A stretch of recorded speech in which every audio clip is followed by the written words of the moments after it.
حب الشہوات کو ٹھکرا دیا تھا، اور ٹھکرانے کے بعد اپنے رب پر بھروسہ کرتے ہوئے آخرت کی فکر سے آشنا ہو گئے تھے۔ تکلیف دنیا کی جو تھی، سماجی، مالی، معاشی، ہر قسم کی فکر سے جو ہے وہ بے فکر ہو کر اللہ کے سپرد سب کچھ کر کے وہ غار کی طرف نکل گئے تھے۔ گویا اللہ کی محبت کو غالب کر کے ساری محبت والی چیزوں کو چھوڑ دیا تھا، قربان کر دیا تھا۔ اور آپ دیکھیں کہ فکر آخرت سے جب آشنا ہو کر دین حق پر جم گئے تو پھر ہوا کیا؟ کیا ایسے صابروں کو اللہ نے چھوڑا؟ نہیں، ہم دیکھیں گے واقعے میں کہ کیسے کیسے وسیلے ان کے لیے اللہ نے بنائے۔ اللہ تعالیٰ قرآن پاک میں ہی آیت نمبر 10 میں آگے کیا فرماتے ہیں؟ اذ اول فتیۃ الی الکہف فقالوا ربنا آتنا من لدنک رحمہ وہیئ لنا من امرنا رشدا۔ جب وہ چند نوجوان غار میں پناہ گزین ہوئے اور انہوں نے کہا کہ اے پروردگار، ہم کو اپنی رحمت خاص سے نواز اور ہمارا معاملہ درست کر دے، تو ہم نے انہیں اسی غار میں تھپک کر سالہ سال کے لیے گہری نیند سلا دیا۔ اللہ سبحانہ تعالیٰ نے کیا فرمایا؟ فَضَرَبْنَا عَلَىٰ آذَانِهِمْ فِي الْكَهْفِ سِنِينَ عَدَدًا ثُمَّ بَعَثْنَاهُمْ لِنَعْلَمَ أَيُّ الْحِزْبَيْنِ أَحْصَىٰ لِمَا لَبِثُوا أَمَدًا۔ ہم نے انہیں اٹھایا تاکہ دیکھیں ان کے دو گروہوں میں سے کون اپنی مدت قیام کا ٹھیک شمار کرتا ہے۔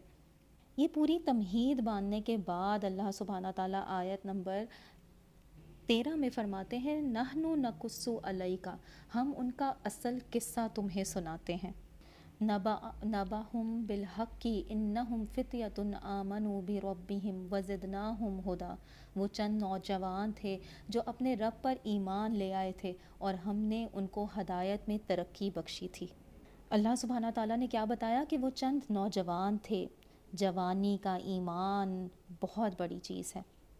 حدیث میں آتا ہے نا کہ 7 لوگ جو عرش الہی کے سائے میں ہوں گے، ان میں سے 2 خوش نصیب جوان ہوں گے۔ نمبر 1 کون سا ہے؟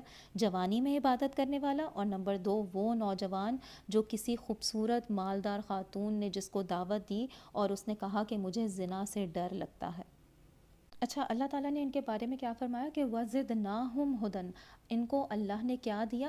زدناہم ہدن، اللہ نے ان کو ہدایت دی، ان کی ہدایت میں اضافہ کیا۔ نمبر 1 آپ دیکھیں کہ اللہ کے دین پر جمنے پر ان کو کیا کیا ملا؟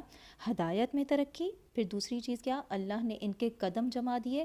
تیسری بات، اللہ نے ان کو آپس میں ملا دیا، یعنی لائک مائنڈڈ پیپل، لوگوں کو آپس میں ملا دیا۔ اچھا، آپ دیکھیں کہ پچھلی آیت میں اللہ سبحانہ تعالیٰ نے کیا فرمایا کہ اسی غار میں اللہ نے انہیں تھپک کر سالہ سال کے لیے گہری نیند سلا دیا، یعنی انہیں موت نہیں دی گئی تھی، وہ سو گئے تھے، اور یہ اللہ تعالیٰ کی طرف سے بہت بڑی ایک نعمت اور رحمت تھی ان کے لیے۔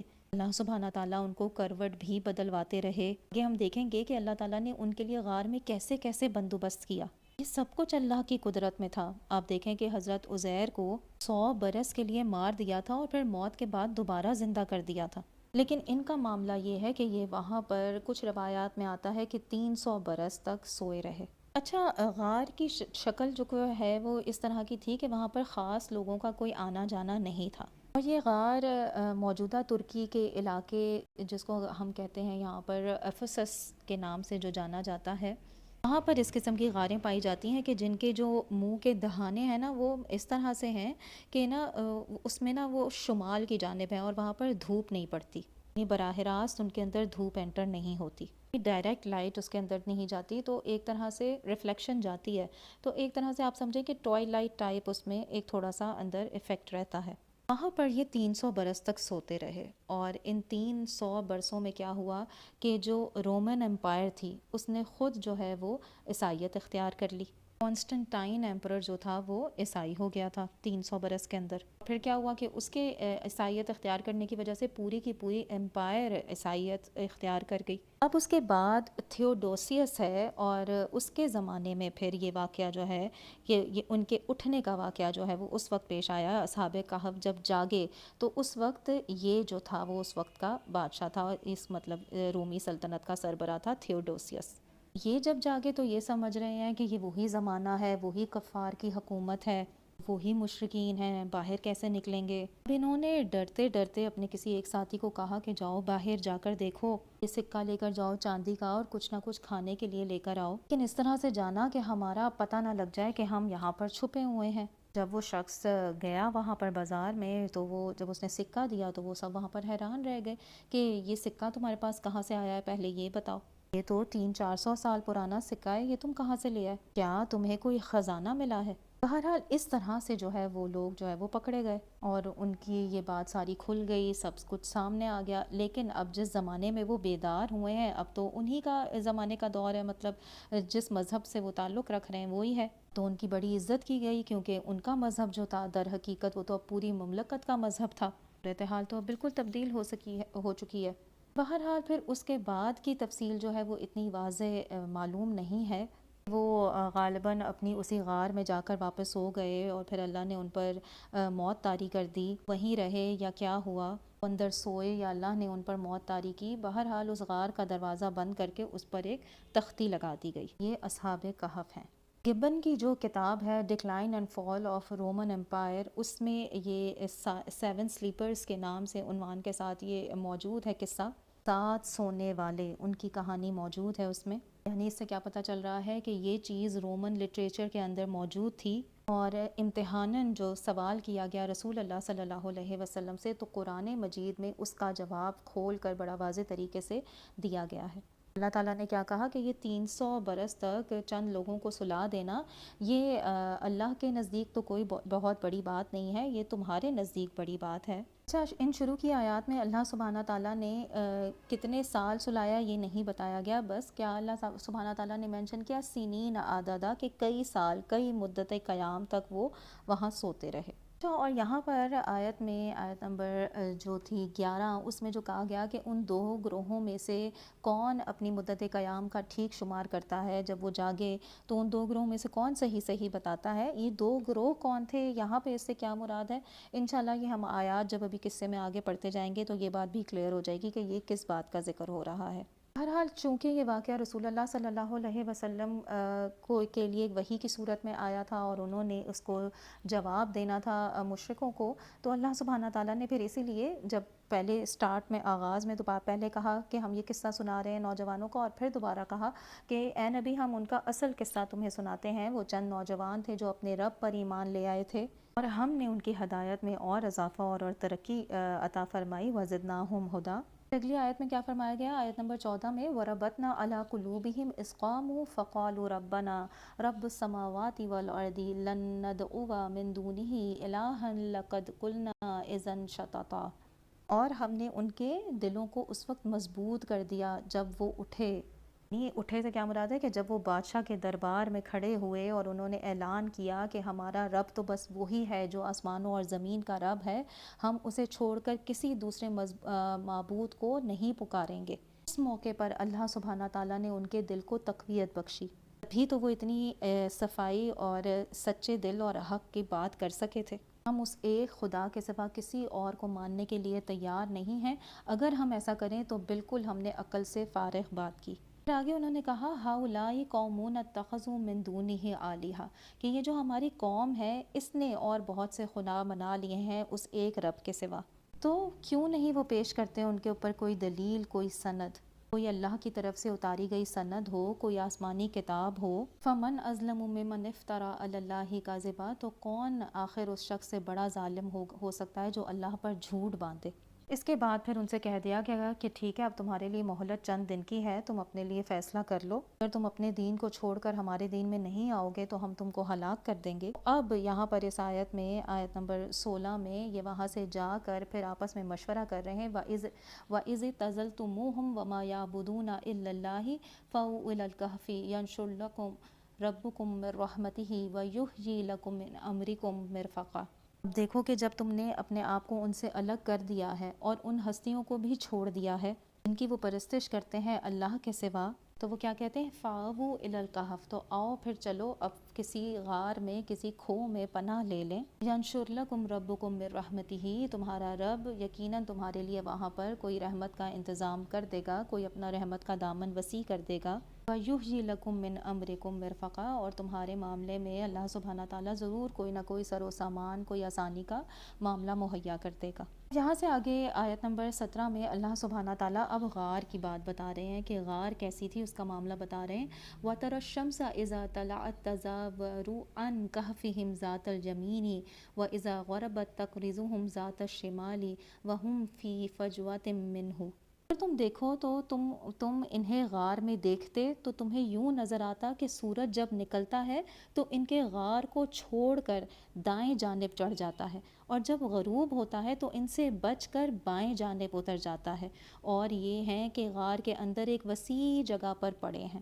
آپ دیکھیں کہ اپنے ماننے والوں کو، اپنے پر ایمان رکھنے والوں کو اللہ نے پہلے تو غار کی صورت میں ایک ٹھکانہ دے دیا، اور پھر اس کے بعد اس ٹھکانے کے ملنے کے بعد اللہ نے دھوپ، چھاؤں، گرمی، سردی سے ان کی حفاظت کا پیمانہ بھی وسیع کر دیا، غار کو اور سورج کو. اور پھر وسیع جگہ آپ دیکھیں کیسے اللہ نے ان کی مدد کی. اپنے رستے میں ہجرت کرنے والوں کو اللہ نے تنگی نہیں دی، بڑی کشادہ جگہ دے دی. حدیث میں آتا ہے کہ آپ صلی اللہ علیہ وسلم نے فرمایا کہ اللہ نے 3 لوگوں کی مدد کا ذمہ لیا ہے، 3 لوگوں کی مدد اپنے ذمے لی ہے. پہلا کون ہے؟ مجاہد فی سبیل اللہ، اللہ کی راہ میں جہاد کرنے والا. یہاں ہم نوٹ کر رہے ہیں کہ اللہ کیسے کیسے ان کی مدد کر رہا ہے، اللہ کیسے کیسے ان کی حفاظت کر رہا ہے. ہاں دیکھیں اللہ نے ہمیں ایک طریقہ سکھایا کہ کیسے دھوپ اور چھاؤں سے بچانا ہے، اور آج آپ دیکھیں اسی اصول پر بڑی بڑی بلڈنگز بنائی جاتی ہیں، فیکٹریز کی اور ملز کی. ان کے لیے یہ نارتھ لائٹ شیلز بنائے جاتے ہیں، ایسے روف شیلز بنائے جاتے ہیں کہ جس میں روشنی جو ہے وہ پھر نارتھ سے آتی ہے، کیونکہ ہمارے ہاں جو سورج ہے وہ کبھی بھی نارتھ کی طرف نہیں جاتا. ایسا معاملہ کیا جاتا ہے کہ سورج کی روشنی براہ راست ان تک نہیں آئے گی، بلکہ براستہ اس کو اس میں بھیجا جائے گا. یعنی ایک طرح سے انڈائریکٹ لائٹ لانے کا معاملہ اس طرح سے کیا جاتا ہے آج کے دور میں. وہاں دیکھیں سبحان اللہ، اللہ سبحانہ تعالیٰ نے کتنے سال پہلے یہ کر دکھایا. وہی بات ہے نا کہ ہمارے لیے یہ بہت یونیک سی چیزیں ہیں، اللہ تعالیٰ کے لیے یہ معمولی بات ہے. ذالک من آیات اللہ، یہ اللہ کی نشانیوں میں سے ایک ہے. من یہد اللہ فہو المہتد، جس کو اللہ ہدایت دے وہی ہدایت پانے والا ہے، اور جس کو اللہ تعالیٰ گمراہ کر دے، جس کی گمراہی کا فیصلہ فرما دے، جس کو بھٹکا دے، اس کے لیے تم کوئی ولی مرشد نہیں پا سکتے، کوئی حمایتی، کوئی مددگار نہیں پا سکتے جو اس کو راہ راست پر لے آئے. پھر آیت نمبر 18 میں فرمایا گیا وَتَحْسَبُهُمْ أَيْقَاظًا وَهُمْ رُقُودٌ، صورتحال کچھ ایسی تھی کہ تم انہیں دیکھ کر یہ سمجھتے کہ وہ جاگ رہے ہیں، وَهُمْ رُقُود، حالانکہ وہ سو رہے تھے. پھر اللہ تعالیٰ فرماتے ہیں وَنُقَلِّبُهُمْ ذَاتَ الْيَمِينِ وَذَاتَ الشِّمَالِ، اور ہم حالانکہ وہ سو رہے تھے ہم انہیں دائیں بائیں کروٹ دلواتے رہے تھے. رائٹ سائڈ پر بھی کروٹ دلوا دیتے تھے، لیفٹ سائڈ پر بھی کروٹ دلوا دیتے تھے. کیوں؟ تاکہ ان کو بیڈ سورز نہ ہو جائیں. سبحان اللہ، اللہ تعالیٰ کو ہر قدرت حاصل ہے، اس کے پاس فرشتے معمور ہیں اس کے حکم کی تعمیل کرنے کے لیے. گویا آپ دیکھیں کہ وہاں پر ان کی نرسنگ بھی ہو رہی ہے. سبحان اللہ. وَقَلْبُهُمْ بَاسِطٌ ذِرَاعَيْهِ بِالْوَصِيدِ، اور ان کا کتا غار کے دہانے پر ہاتھ پھیلائے بیٹھا ہوا تھا. یعنی ان کا ایک بڑا خوفناک سا کتا بھی ان کے ساتھ تھا جو اپنے دونوں ہاتھ آگے پھیلا کر بیٹھا ہوا تھا، بالکل اس کے غار کے منہ پر تھا بیٹھا، وہ دونوں ہاتھ اپنے پنجے آگے پھیلا کر بیٹھا ہوا ہے. اور یہ کیوں تھا؟ اس کا نتیجہ کیا نکلتا تھا؟ لَوِ اطَّلَعْتَ عَلَيْهِمْ، کہ اگر اچانک تمہارا وہاں سے گزر ہو جائے، لَوَلَّيْتَ مِنْهُمْ فِرَارًا وَلَمُلِئْتَ مِنْهُمْ رُعْبًا، تو وہاں سے تمہارے اوپر روب طاری ہو جائے، ایک خوف طاری ہو جائے. یعنی اگر تم غلطی سے اس غار کے منہ سے جھانک کر دیکھ لیتے تو الٹے پاؤں بھاگ کھڑے ہوتے اور تم پر ان کے نظارے سے وحشت بیٹھ جاتی. آپ دیکھیں کہ ایک طرح سے ایک بڑا بھیانک منظر ہے، ایک اندھیری کہف ہے، اس میں دہانے پر ایک کتا بیٹھا ہے، خوفناک قسم کی وہ ایک چیز سامنے ہے، اس نے اپنے پنجے بھی آگے پھیلائے ہوئے ہیں. وَقَذَلِكَ بَعَثْنَاهُمْ، اور پھر اسی طرح ہم نے انہیں ایک وقت میں اٹھایا، لِيَتَسَاءَلُوا بَيْنَهُمْ، تاکہ وہ آپس میں ایک دوسرے سے سوال کریں، پوچھ گچھ کریں. قَالَ قَائِلٌ مِّنْهُمْ كَمْ لَبِثْتُمْ، ان میں سے ایک نے کہا کہ کتنے عرصے سے، کتنی دیر سے ہم اس حال میں یہاں پر رہے ہوں گے. خیال ہے آپ کا؟ جیسے ہم ایک نارمل بات کرتے ہیں کہ نیند سے اٹھیں تو ہم پوچھیں قالوا لبسنا یوم او بعد یوم، ان میں سے کہا کہ ہم رہے ہوں گے کچھ ایک دن یا دن کا کچھ حصہ، تھوڑی سی نیند ہم نے لیا ہے، استراحت کی ہے، اور کیا کیا ہے؟ قالوا ربکم عالم بما لبستم، ان میں سے کسی نے کہا کہ چھوڑو، اللہ ہی بہتر جانتا ہے کہ ہمارا کتنا وقت اس حالت میں گزرا، 1 گھنٹے رہے، 2 گھنٹے رہے، 1 دن رہے، 2 دن رہے، کیا فرق پڑتا ہے، ہمیں کیا معلوم۔ فَبْعَثُوا أَحَدَكُمْ بِوَرِيقِكُمْ، اس میں سے یہ چاندی کا سکہ پکڑو اور شہر کی طرف کسی ایک کو بھیجو، ورق جو ہے وہ چاندی کو کہتے ہیں، للمدینتی، شہر کی طرف بھیجو، فَلْيَنْظُرْ أَيُّهَا أَزْكَىٰ طَعَامًا، تاکہ وہ دیکھے کہ سب سے اچھا کھانا کہاں ملتا ہے، یعنی آپ دیکھیں کہ اس وقت بھی ان کو حلال پاک صاف کھانے کی اچھی خوراک کی فکر تھی۔ یاتیکم برزق منہ، تو اس میں سے ہمارے لیے کچھ اچھا سا کھانے کے لیے لے آئے، ولا یشعرن بکم عہدا، اور ذرا ہوشیاری سے کام کرے، ایسا نہ ہو کہ وہ کسی کو ہمارے یہاں ہونے سے خبردار کر بیٹھے، یعنی وہ نا ذرا نرمی سے کام لے، کسی سے جھگڑ نہ بیٹھے، اس کے جھگڑے کی وجہ سے ہم تک لوگ پہنچ جائیں، بہت نرمی اور ہوشیاری کے ساتھ وہ معاملہ کرے جب جائے شہر میں۔ یہاں پر اس آیت نمبر 19 میں یہ جو لفظ آیا ہے وَلْيَتَلَطَّفْ، وَلْيَتَلَطَّفْ، یہ قرآن مجید میں حروف کے اعتبار سے یہ قرآن مجید کا مڈ ہے، یہ قرآن مجید کا نصف ہے، وَلْيَتَلَطَّفْ، اس کا تے جو ہے وہ نصف اول میں ہے اور لام نصف ثانی میں ہے، این نصف ہے، تعداد حروف، الفاظ نہیں، حروف، الفابیٹس جو ہیں، جو حروف کی گنتی کی گئی ہے اس کے اعتبار سے یہ ٹھیک ٹھیک نصف ہو گیا، آدھے حروف اس کے تا پر ایک طرف کے لیے طرف پورے ہو جاتے ہیں اول نصف میں، اور آدھے 3 حروف جو ہیں لام طوفا وہ ثانی نصف میں آ جاتے ہیں۔ نرمی کا معاملہ رکھے، وَيُشِرَنَّ بِكُمْ عَهْدًا، اور ایسا نہ ہو کہ وہ ہمارے اوپر متنبع کر دے، خبردار کر بیٹھے لوگوں کو۔ آیت نمبر 20 میں فرمایا گیا اِنَّهُمْ إِن يَظْهَرُوا عَلَيْكُمْ، اور اگر وہ تم پر غالب آ گئے، یعنی انہوں نے تم پر قابو پا لیا، یرجموکم، تو یا تو وہ تم کو رجم کر دیں گے، یعنی سنسار کر دیں گے، پتھر مار مار کے جو مار دیتے ہیں اس کو کہتے ہیں، اور پھر آگے فرمایا او یعیدکم فی ملتہم، اور یا پھر وہ تم کو اپنی دین میں، اپنی ملت میں واپس لے جانے کی کوشش کریں گے، ولن تفلحوا اذا ابدا، اور اگر ایسا ہو گیا تو پھر ہمیشہ کے لیے تم فلاح سے دور ہو جاؤ گے، یعنی تم کبھی فلاح نہ پا سکو گے۔ آیت نمبر